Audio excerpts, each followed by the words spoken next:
Hey there, everybody. Welcome back to another episode of the Energize Your Online Business podcast. Hello, friends. Hey there. Hello. As always, I am joined by my fabulous co-host, Kate Sitars. Hello, Kate. Hello. Hello. And today we are joined by a CSS student and fabulous entrepreneur, Claire Johnson. Hello, Claire. Hi there. I'm so happy to be here. Thank you so much for inviting me. We are excited to have you here and to dig into your story and to learn all about you. And it's probably a great place to start, all about you. I have the pleasure of knowing you and having had worked with you. But what is your background? What got you into business and what is your business? Yeah, so I think as far as the business world goes, my background's probably a little unconventional. So I guess the story of that kind of starts back when I was 7 years old, actually. So I'm 28 now, and currently finishing up the third year of my PhD at Oxford in the UK. But this all kind of starts back when I was 7. So I have a fraternal twin sister named Megan. And one day we were playing on the playground outside at recess and the bell rung and we needed to get up to go inside and she fell down and she couldn't get back up. So suddenly she became completely paralyzed from the waist down and couldn't walk. Oh my gosh. So it was, of course, extremely confusing, very devastating. And so my parents and her spent a lot of time going to a lot of specialists, first in the region in Michigan, where I'm originally from, and then ended up spending a lot of time at the Mayo Clinic in Rochester, Minnesota, trying to get a diagnosis.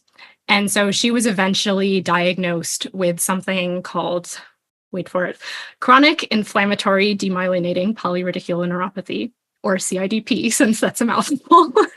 Yes, it is. And the details of that name are not important. But essentially what happened and what happens in this disease is quite rare.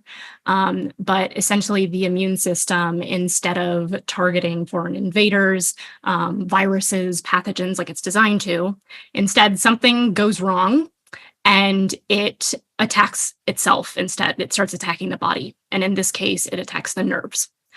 So this can look very different in different people. It's a group of syndromes that's pretty heterogeneous. In her case, it did eventually lead to quadriplegia, meaning both her arms and her legs were paralyzed for a time. And a lot of people need to be ventilated, so they need help breathing because their lungs don't work. Luckily, she didn't get to that point, but they had that on standby. So it was pretty scary. And if we think we know very little about this disease now, we knew even less back then in the early 2000s. And at the time, she was actually the second youngest person in the world to be diagnosed. So usually this affects middle-aged men. So a pediatric case and in a woman was quite rare. So anyways, she was able to pretty much over the course of 10 years or so make a full recovery. She can't flex her feet, so she'll never be able to do that again. But all things considered is all right, but not everyone is so lucky. So since this time, with so much confusion and distress, not just for Megan, but for my family, I really wanted to find a way to contribute to research in this field, especially because diseases like this of what's called the peripheral nervous system don't get as much attention as things like multiple sclerosis that affect the central nervous system, your brain and your spinal cord. And it makes sense why those diseases get a lot of attention because, of course, like our brains are very important and it's devastating when our brains are affected. But what a lot of people don't think about is if you've been able to walk for 5 decades of your life and function normally, and suddenly you're completely bedbound and paralyzed, but mentally you're there the entire time. That's a different, flavor of devastation. So in any case, this is all to say, I've been spending most of my life thinking of how can I really bring therapeutic solutions for patients who suffer from these diseases. So I've always had an interest in entrepreneurship along with my interest in science. And I've dabbled in that in various ways on the side. I was travel blogging for about 7 years on the side. So this is kind of like how I was studying online business and social media whilst doing the science thing. But when I graduated with my bachelor's degree at the end of 2017, I applied for PhD programs. I decided not to go to medical school, and getting a PhD would, of course, be important to be driving research in this field. And I had everything that everyone tells you you need to be a competitive applicant for a top graduate program. I graduated magna cum laude from a top global 30 university. I had lots of extracurriculars, the things people say you need. And yet I applied to 10 or maybe even over 10 PhD programs, and I got rejected to every single one without a single interview. So there was clearly something that I didn't know. And you don't know what you don't know, right? So I spent a couple years taking some time away. I ended up working full time, actually in Boston for a couple years, mostly in the startup world there, and decided with the COVID pandemic, I said, you know what, I'm going to try this again and try this PhD application thing again. And that time around, I was able to win fully funded PhD offers to both Oxford and Cambridge. Wow. Which congratulations. That's you. Incredible. Wow. Thank you. I'm still like shocked about it when I still say it now, like 3 or 4 years later. But like an extra thing about Oxford and Cambridge is that unlike in the US where PhDs are automatically fully funded, especially in the sciences, Oxford and Cambridge, they're not. So you can get accepted, but not end up being able to go. And in fact, a lot of people aren't because they don't win funding. So there I was going from over 10 rejections, no interviews, to like having to turn down Cambridge, getting some of the most prestigious graduate scholarships available. And so I kind of figured out while I've been here working on the research, you know, there are so many other people in the world who are wanting to make a positive impact in whatever way, like me, but come from a world completely outside of sort of this ivory tower, if you will. And they don't know anybody. They don't have any connections to kind of explain to them how this is different and what they actually need to know. And it was only when I got to meet someone at one of my jobs who she didn't get into Oxford and Cambridge. She didn't apply to that, but she got into top US PhD programs. So she was able to help me get started understanding how to do some of this stuff. And at that point, I knew some people in academia as well, the nuances of like how to reach out to a potential supervisor, because you need to get somebody on board to agree to supervise you for your PhD before you apply usually. And so being an outsider and sort of figuring it out mostly through a bit of good fortune, hard work, but also good fortune, I really wanted to find a way in a much more accessible way to enable people to learn and sort of simplify the extremely complicated application process, because it's really convoluted and archaic. And Oxford and Cambridge just have their own nuances that are difficult for people who've been here for a while to appreciate. So I just sort of, on a whim, because I think some of the best decisions I end up making, I'm like, I'm going to try that and see what happens. And I think with business that works out all right. Sometimes you've just got to pull the trigger. Yeah. And so last autumn, I decided, you know, I'm going to make a digital product, a digital toolkit of different, mostly PDF guides, but also some video lessons, really bringing through people through each part of a master's or PhD application at Oxford and Cambridge. So you can really break it down step by step and really give people the feeling, and it is true, that there can be a strategy behind this. It doesn't have to feel like complete luck. And so I started Oxbridge Admissions Club, is what it's called. And this is the very first business actually in this niche doing what I'm doing, where I'm, instead of doing like very expensive one-on-one coaching and consulting, which is not only very inaccessible for the people looking for advice, but also for me on the business side is very time intensive, you know, trading your time for dollars in pounds in my case. And, you know, I've got a PhD to do. That's a full-time job and then some. So yeah, I put together this toolkit, promoted on social media. I'd been learning how to use Instagram for a very long time, with not much luck, but I found a niche where no one was really doing it, combining sort of this academic expertise with an online business understanding, and something seemed to really click. So yeah, now I've been 10 months into business, And I officially, yesterday was the last day of July 2024. And I, just in the nick of time, I beat my monthly revenue record. So that was my second 10K month. And so now 10 months into business, I've surpassed $65,000 in revenue. Congratulations. It took me like 6 years to get there. So yeah, it's been super exciting and a whirlwind. But I've tried my hand at entrepreneurship a few times, with like an organic body care products business in high school and cool. Things here and there. And here I am. Yeah, that's the story. Oh, good for you. I love that. And I love too that you saw that the opportunity was truly based on something that you would have loved to have had yourself, but that you saw this need and you thought, you know what, I'm going to fill this need. I know people need this. I'm going to give it a shot and do it. And I think too, when it's compare what you offer with this, yes, the one-on-one coaching and all that kind of thing. The great thing about what you offer is that, I mean, maybe the proof is in the pudding isn't quite the right way to say it, but like you are proof that it works, because you're not someone offering advice like, oh, I'm going to give you some advice from the outside. You're in the program. You made this work for you. That's such a great differentiation point. Yeah, precisely. No, and that's a super great point, because that's another sort of weakness of the solutions out there currently. You know, it's advice offered by people who probably graduated like a decade ago, if at all, from Oxford and Cambridge. And so from a current student, especially because a lot of things in the higher education and admissions world changed after COVID. I got admitted in the most competitive application round in history. And I don't think that's going away since a lot of people went back to school.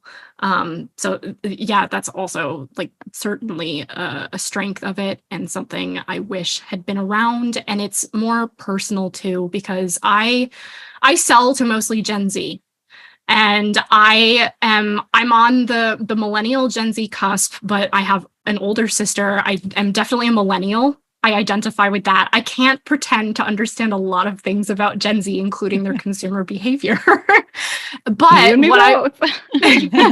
what I began to learn in looking into that and speaking to people and sort of, observing on the side, what is this TikTok thing? How does this work? That, this audience more than ever, like they need to really, really trust you. Really trust you. And they are also allergic to being sold to. Mm-hmm. And this is one of the things that really attracted me about the CSS when I first started seeing advertisements about it, because I knew this audience more so than I think a lot of audiences, they need to really feel like you're building a relationship and also getting a lot of free value up front. Mm-hmm. And that's why it started initially. Yeah, when I looked into it more, my gut feeling, and as a neuroscientist, I can say that's a very real thing and well researched. So listen to your gut. But my gut instinct was like, wow, this is a lot of money. I've never invested this much into something, but also this seems like it would really work for my audience. I've been trying some things with some success from different online business people, but the whole don't be afraid of selling, sell. It kind of seemed like a bit too much for my audience. And so I've become very unafraid of selling, but probably to a point that's like not even good for my audience. So I think that's what I've been surprised by and impressed with, I think, about the circuit sales system is like, I am convinced now that I think it works for almost any niche. I haven't found any sort of sales system or people in online business selling business solutions where anything about anyone in higher education is mentioned. So it's always an outstanding question for me. But also it becomes an outstanding question. Does this work for my audience? Because this is very new. Like Gen Z has only just become sort of a powerhouse as consumers with disposable income. And so far, I think I'm finding that it works quite well. Amazing. Yeah. That is amazing. Well, and so Can you talk a little bit about how you were trying to sell before you found CSS? Yeah, sure. So it was mostly just organically through Instagram. So I posted there every day. In the beginning, I was doing twice a day for a bit to like really get the account up for about a month before I started selling. And then I used a product launch formula to sort of launch the toolkit. And that was okay. And I think it was a really great place to start, having never launched something before. Mm-hmm. But then I definitely quickly saw the issues that like you definitely point out in sort of like the free training for the circuit sales system that like, and I had this for my second product that I launched for interviews. At the beginning of this year, I launched a sort of a video training crash course that was very short and sweet on just different things to address with the interview. And I almost thought when I shared that ahead of the actual interview course, like full course launch, was like, oh, I'm giving too much, or no, I thought I'm not giving enough in this. Like no one's going to actually think this is that valuable. And actually there were so many people who thought it was all they needed and didn't purchase. Shoot. Yeah. So when you talked about this in the free training, I was like, yeah, that definitely happens. And like, it's not, in this case, it's not about the sale for me, but like, I want to make sure my students have the information they need, because I didn't want them going to the interview thinking that's all they needed, because it was far from it. So that's what I tried when I launched my toolkit, which is about like actually submitting your application in the autumn. And again, yeah, that worked okay. Like I got to collect emails. I made some free trainings. Those are now actually in the product bundle. So that was fine. And then I had started sort of playing around with advertisements. And this is kind of what I did with my interview program as well. But then when it came to the spring, which is funding season, you could say, because this is when people get accepted and then they realize I don't have funding. I didn't think about this before. And that's a huge issue, and one that I encountered too. And so this is what I use the circuit sales system for so far with that course. And so I got the circuit sales system, I think at the end of January, and then took a couple months to put things together. But I was able to launch my Oxford Scholarship Success course, is what it's called, the OSSC, and the free training, the light bulb video with that on the 1st of April of this year. That's great. Good for you. Yeah. Yeah. And while doing your PhD, just to remind everyone, she's in a PhD program. Little thing called a PhD. Indeed. And so then by the end of April, I had my first 10K month. Because of the circuit sales system, for sure. I made like the kind of poor plan of going on holiday to Malta, like I think the day after I launched. there were still a few things to do, but still like you put in the work, and it does run relatively passively. And I think it's great that there's sort of a delineation inside the course between bare minimum to launch. And, so bare minimum is still very comprehensive. It's not bare bones at all, but you're able to not feel like you have to have completed everything in order to put it out there. And I think that was very nice. So then I could continue to like work on it after I'd gotten back. But yeah, to reach that milestone within a month of launching was pretty crazy. That's fantastic. And what a testament to both the work that you put in on the circuit to making it so effective, but also to having such a great program. The combination of the two is clearly dynamite. So good for you. Yeah, thank you very much. Underscore too, louder for the people in the back, of bare minimum. You don't need everything set to go and clearly have success and make money, which is beautiful. It's right. Yeah, for sure. And because of that success, I was then, by the beginning of May, I was finally able to hire a virtual assistant, which I'd been wanting to do for a very, very long time. Because I think for a lot of us, handling customer service ourselves ends up sucking away our souls slowly but surely. And it certainly was for me. It was taking a lot of my energy, and I knew that I needed to get somebody to do this to sort of protect my energy. Because I was, at the end of the day, sometimes I was not able to show up to the lab and do my lab work and have the mental headspace to do that because I was just ruminating on something customer service related, or sometimes not able to go in at all because I needed to take care of something and then, go in the evening. I mean, the PhD, you get it done. They don't care exactly when you get it done.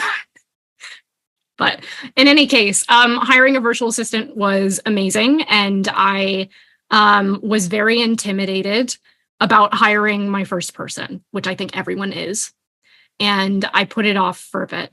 And I think a lot of people do. But it was worth it to interview different people. And I found a fantastic virtual assistant now named Edeline. She's in the Netherlands. And she and I are such a great fit. And now I've had her on for a few months now. She likes handling customer service, which is amazing. And just handles that for me. So, for example, in June, I was invited to give a talk at a conference in my field in Montreal, and made a new discovery basically in my work, which doesn't happen that often. And that's amazing. That was almost three again. Thank you. Small incremental things, but in any case, I had that going on. I also had some personal things that came up, and I really had to take a step away from my business. And it was really great between having her from the additional revenue that the circuit sales system enabled me to have with the OSSC. And then, the passivity of selling with the CSS allowed me to take that step back and still yes, I made a little bit less, but still a significant amount that was still kind of crazy. Sometimes I had to come to my computer in the beginning of the day, even if I wasn't doing that great, and be like, this is insane that I'm basically not looking at this at all, except my Slack in the beginning of the day when Edeline messages me telling me, by 9 a.m, I've taken care of everything today already. That I could go, spend 4 or 5 days at a conference in my field, and go home and see my family, see my sisters for the first time in over a year, and still have this going in the background. And really, I think that's been such a blessing for me. Money aside, to continue to make that revenue is amazing, but also that the business doesn't just fall in shambles because I need to personally take some time away. And so that mentally I could actually take care of myself. It has been awesome. So the fact that I was able to come back to it too in July, slowly but surely, and still I felt not even focusing on it nearly as much as I would have liked to. The fact that we could break a record is just absolutely amazing. I'm so beyond grateful for the success I've been able to have so far. I'm very fortunate. Oh, that is amazing. That is, congratulations. Well, and the part of what's so cool too is that you are having a major impact in two different areas, right? There's the science work that you're doing, you're having an impact there. And then you're also having an impact on, well, I guess kind of in a way, eventually maybe 2 steps down, science as well, or various types of PhDs, but helping people who want to get into the PhD program. So you're impacting two totally different groups, and 2 really amazing ways, and you're able to balance it all and also take care of yourself, which let's not downplay that at all, because that is important for business, PhD, all of that. But you've managed to do it all, and that's so fantastic. Congratulations. Yeah, thank you. I definitely, for you guys and for anyone listening, I don't want to perpetuate an idea that it's really been a balance most of the time.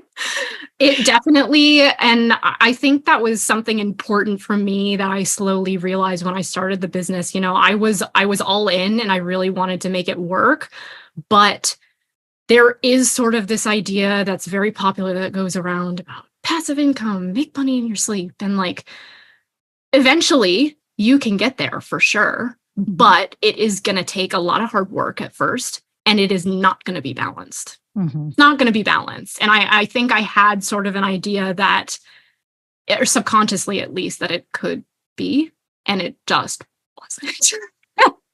And I'm glad that it is now more so, but like, I'm going to go through my periods. You go through your periods of time where you've like push periods and you're hustling a lot. And then times you can take a step back. Right. But definitely like the circuit sales system has enabled the road to like actually seeing that more passive income. You can see that light at the end of the tunnel. And I'm definitely, like I said, like I basically, at least with the course that I launched with this, I'm basically there. Like I was really able to almost nearly neglect it in June and July, and it still kept going. There's always stuff to take care of, but yeah, it was not a balance. And yeah, I think that was one of the challenges with starting the business, was realizing like it's not going to be passive right away, and that's okay, but it's going to be worth it.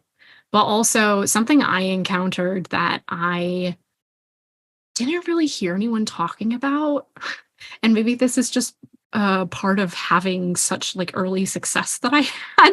I think I was able to make 5 figures in 5 weeks or something when I started, when I launched my toolkit.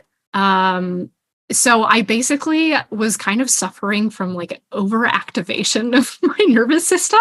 Like I didn't really know what to do with myself. It was and like that's kind of what happens with the circuit sales system too. Like you just keep seeing it come in, and I don't know, you get like so much pent up energy. And I was like, I don't know what to do with myself. I'm just like so beside myself about this. So I kind of like, it's a good problem to have, I think. Sort of in the business world, it's difficult to find people, save maybe medical professionals, who like understand what it is to do a PhD, go to graduate school. And so I think it's great to be in a new niche and kind of like bringing these things together, because I think there's a huge need for it. But at the same time, like finding community is super important. And I do think like, for example, the Facebook group with the circuit sales system and like being able to attend these coaching calls does, like I know that the main purpose of these is not necessarily first and foremost to be creating a community with students, but I still kind of felt that, and really with the coaching calls like I've been to, was really impressed with like, wow, this is just like a group of genuine, hardworking business people who are not just here because they want to like make a bunch of money and go, do whatever. Like they really want to help the people that they're serving, and that's why they're here. And people are thoughtful, but also like the ability to get very personal feedback on the copywriting you're doing, like directly from copywriters in this Facebook group, was just fantastic. And so I guess I was pleasantly surprised that this offered a little bit of a community. I remember even one of the coaching calls I was on, Nikki, and I asked you a question, and somebody had like said in the chat, like, wow, you're doing a PhD at the same time? That's like so impressive. And it was very validating for me. I felt seen. Like I didn't need somebody I wasn't asking for somebody to, like pat me on the back and say like, you're doing a great job. But like, it was nice to felt seen and heard. Yeah. It's and just like you were saying, you kind of have to be in a PhD program to understand what it's like to go through a PhD program. It's the same thing with business. Only someone who has started a business can appreciate all that goes into starting a business, and the way that you have to stretch yourself and be uncomfortable and do all of this other kind of stuff. So a business owner knows how much that takes, and then put something on top of that. Yeah. And I mean, when you mentioned this, like getting uncomfortable, that was like, wow, so much growth. Amazing. I think I remember making my phone background at one point, like do it scared, do it anyway. That's Autumn, because like that's definitely what it takes. That's what it takes with the circuit sales system too. Like you're gonna, I mean, it happens with every launch of anything, right? You're like, what if people don't like this? What if all the what ifs. And I think a huge part of it for me too was like when you start doing well, there are going to be trolls and there are going to be people who have something to say. And that was really, really always has been really challenging for me. On the one hand, difficult to even take like constructive critical feedback, but when it's not even like constructive at all. And we've all been there in online business. And I think that was like another really tough thing. And now it's not tough because I have somebody to handle it for me. But I know that was like a huge challenge for me in the beginning, was like, how do I keep these people from occupying all my mental space and energy? But I had to just keep reminding myself, and, for anyone listening, like if you're in that position right now, like if there are people who are trolling, you're doing something right. Means like you're saying something that's like striking a nerve, that's getting people to pay attention. And there are all sorts of reasons why people will be nasty online. But yeah, I had to kind of remind myself, and I'm glad that I had heard this from people, that like when that starts, you're doing something right. It's an inevitability. And the best advice I can give for dealing with it is get somebody else to deal with it. Yes. Amen. Yes. Yeah. Yes, absolutely. But it also is really, it's useful to also, like, for example, when you're creating your circuit, you need to know objections. That happens in the comment section sometimes. I haven't been bold enough to make it into a piece of social media content yet, but I probably will soon. And I have seen people do it very successfully. And it also, it helps me see like, yes, it's precisely what you're saying that is a misconception. That is why I made my product to begin with. So like, thank you for saying this so I can address it in the comments and other people can see it. Mm-hmm. So there are all sorts of like more constructive ways to look at it. But yeah, bottom line, if it's sucking your energy, get somebody else to handle it.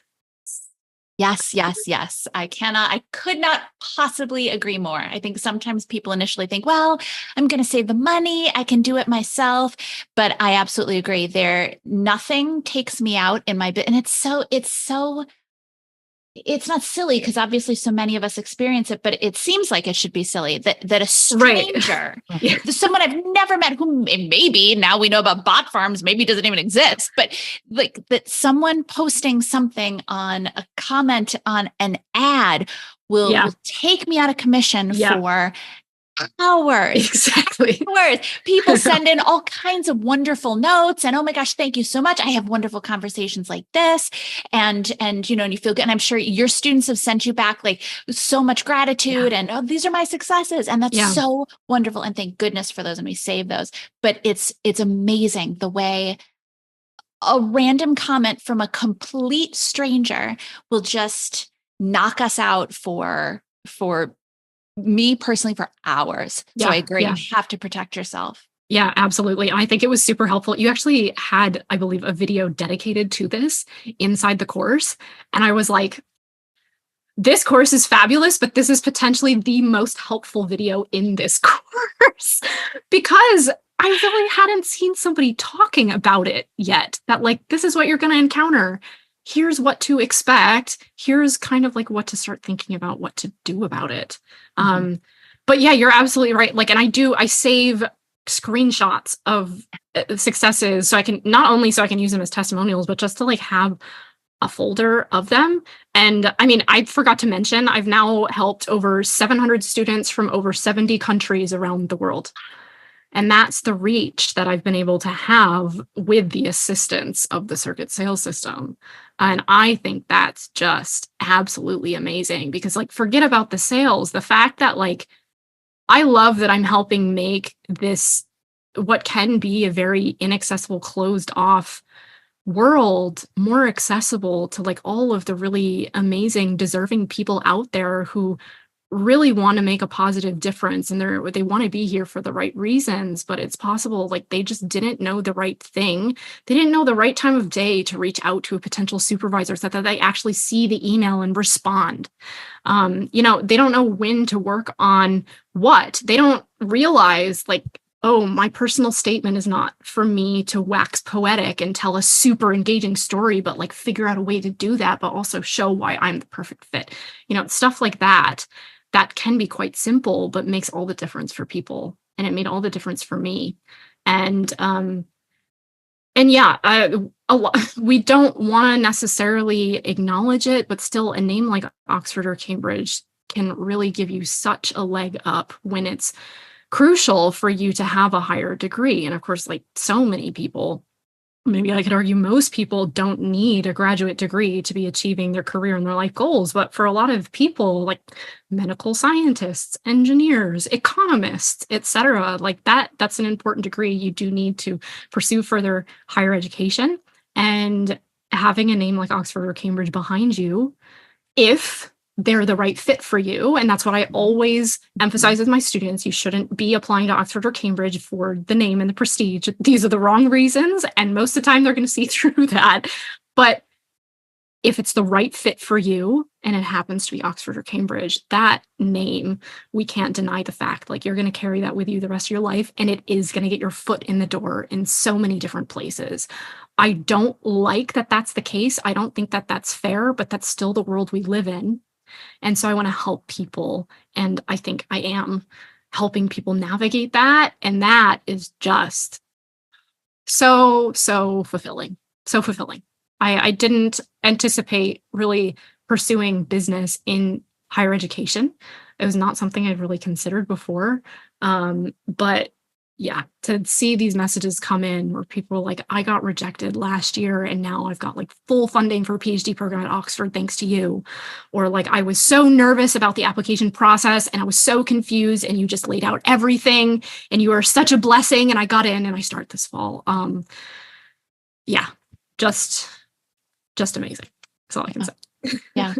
Claire, you So are cool. absolutely changing the trajectory Yeah. of people's lives. Amazing.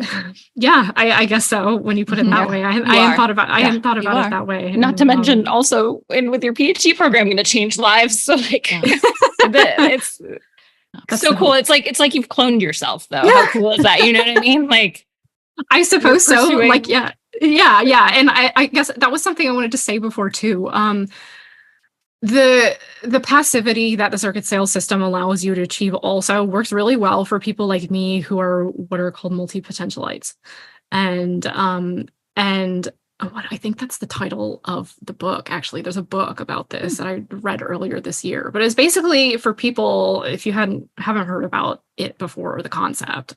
Basically, it's people like me who've gone most of their life and they've been made to feel by society like something's wrong with them because they find it hard to really like stick with one thing and one thing only for a very long time, a lot of different interests, and have a hard time figuring out a way to make that work in their life and still feel fulfilled, make enough money, etc. And I think with the way I've been able to set this up assisted by the circuit sales system, like you said, I'm able to like have these two pretty different things going on. And I don't feel like I have to quit science necessarily in order to run this for a bit. And I think, honestly, I've taken a step away from science a few times on my path here. I took time away from research to do an internship at the U.S. Embassy in Berlin, or like work at an environmental conservation agency in Albania, like very random things like that. And I keep coming back to the science. And obviously I have very personal motivations too. And there's also there's a lack of women still in higher tenured positions in neuroimmunology, specifically in my field. And now that I am able to achieve some more passivity with this, and I intend to use the circuit sales system to, in this coming year, bundle all of my products together. So I'm just selling one thing. I've made that circuit, and then hopefully we're good for a while. And I'm not making two circuits in 1 year.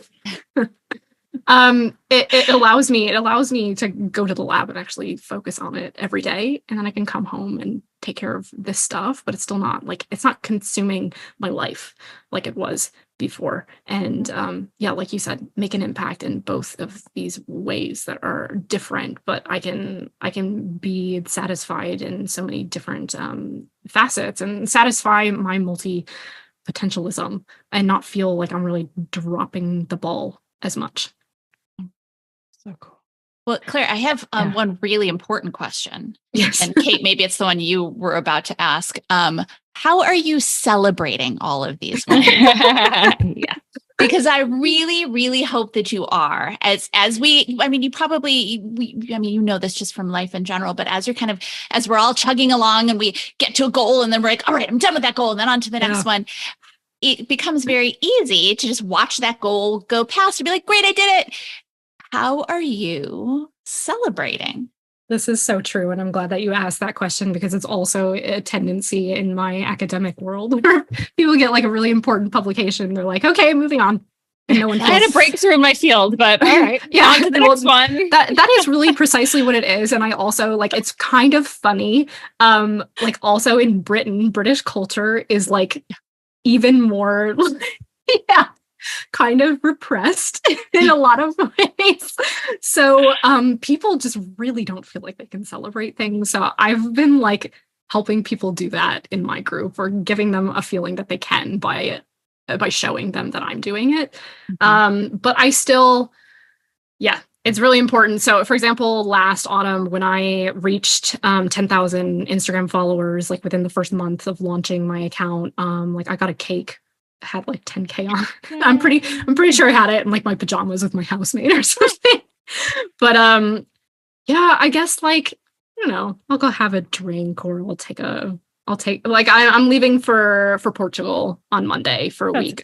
To go take a little break. But yeah, I mean, it is really easy to just like keep going. Like yesterday evening when I had reached the milestone, I said, okay, I'm just gonna, like, while the weather is actually nice for once in the UK right now and there's some sun, I'm gonna just like spend some time outside. It's simple things like that. So I guess like I don't know, I'll have a big blowout in Portugal or something. I'll have fun, but it can also, like, celebrating doesn't have to be that too. I think just saying like, I could do work tonight, but I'm not going to, and I'm just going to take like take a couple hours for myself, and that's okay too. Exactly. And I think even just having the cake by yourself in your pajamas, it's almost kind of a perfect way to do it, because it's a very personal moment and it was mostly your work. Yeah. And to have that moment with you and you to go, yes, look, I did that, you know, and you were going to remember sitting in your pajamas with cake, celebrating 10,000 followers for the rest of your life. And so it doesn't have to be a big moment, but it's so important that we mark these moments. So good for you for starting to do that already. Yeah, thank you. Yeah, no, I totally agree. And I think something that I think about when you say that too is for a lot of people who start having success in their business and they don't have or know a lot of people in their life who are in this world. There are going to be people who don't understand it.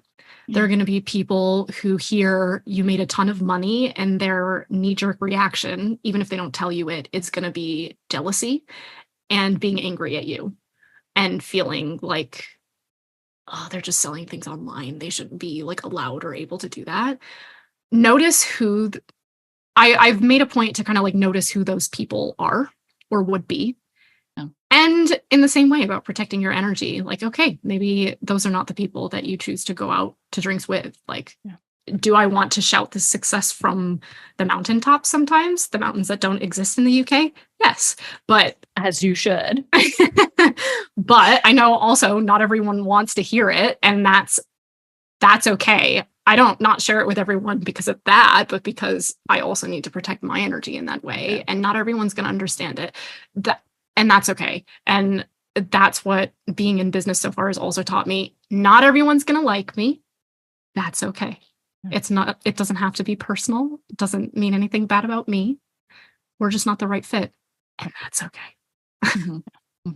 exactly. That's their stuff to deal with, not for Yes. your energy to deal with. Yeah, precisely.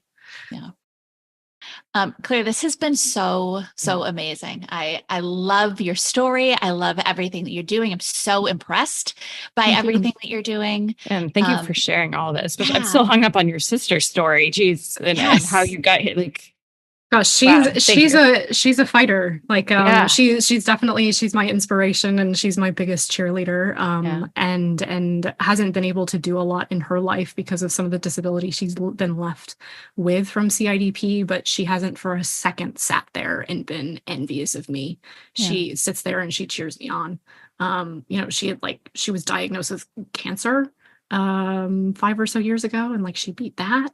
So she's a software engineer now, killing it. And so, gosh, I'm going to tear up talking about her, but I was tearing up when you were telling the story. So thank you. That's why I said it. Like, thank you. That's such a powerful, it's hard to share. So thank you. I think it gives such beautiful context to how you got where you are. Thank you for giving me a platform to share it. And I think, with my journey to a PhD, with my journey with this business so far, it's been so easy at so many junctures to doubt if you're doing the right thing, if it's going to work out.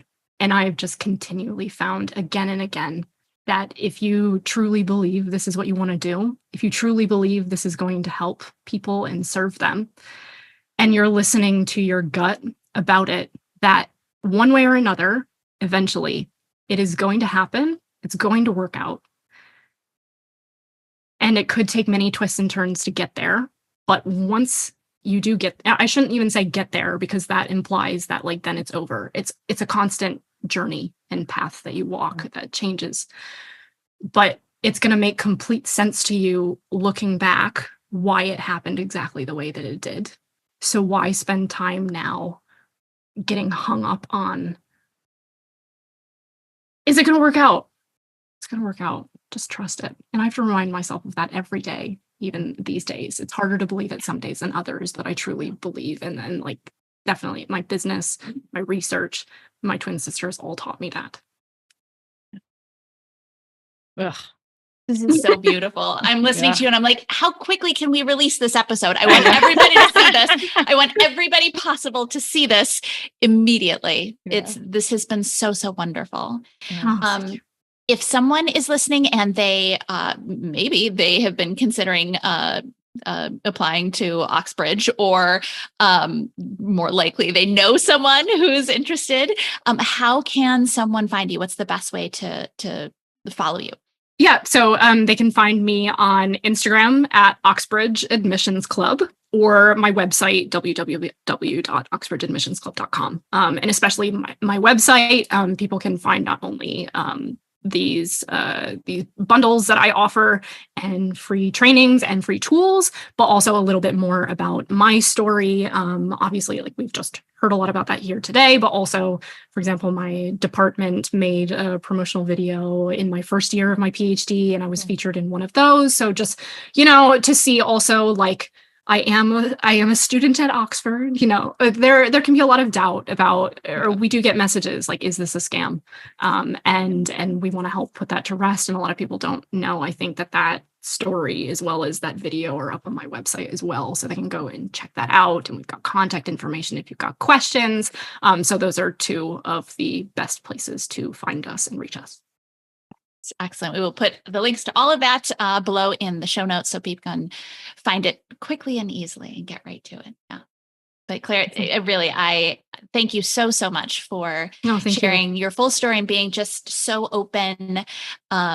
This was absolute an honor and a pleasure to talk with you today. Thank you so much. Likewise. No, likewise. Thank you so much. I really enjoyed talking with you guys. So thank you. And with that, we will catch you guys in the next episode. Bye, everybody. Thanks for tuning in. Do you want to learn how to sell and scale your offer on autopilot every single day without the chaos of live launching or the low conversions of Evergreen? Who doesn't, right? Get our free on-demand video training at circuitsalessystem.com/free.